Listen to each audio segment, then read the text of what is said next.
Hello, in this video I'm going to show you how to use the MyCADtools Integration tool.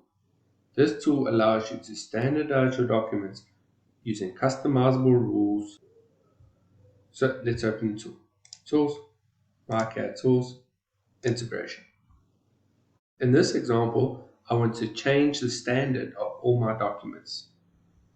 All the files that I want to be processed are currently in the ANSI standards, with units in pounds, inches, and so forth. I'm going to standardize this set of documents to conform with ISO standards with units in kilograms, millimeters, and cubic meters. Then, all these documents will be saved with the same display style, such as isometric, shaded, and real view graphics. First, select the folder that contains the files you'd like to be processed. Make sure subfolders is selected as well, because we want to process the files in subfolders. Then here on the bottom left, you can set up your rules. You can either set up rules from scratch, or you can load a predefined set of rules simply by clicking open and then selecting the action file.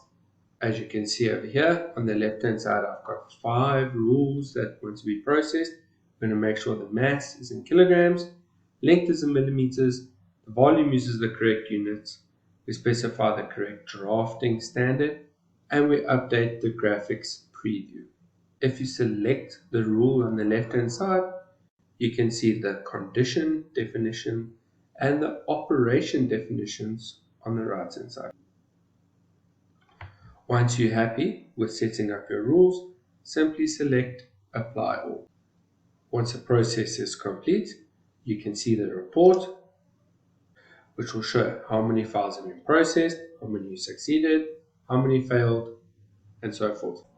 You can now browse to the folder and open up the updated files. From here, you can select Options, Document Properties, Units, and you'll see the units have been changed according to my settings, and my preview has also been updated. Thank you for watching.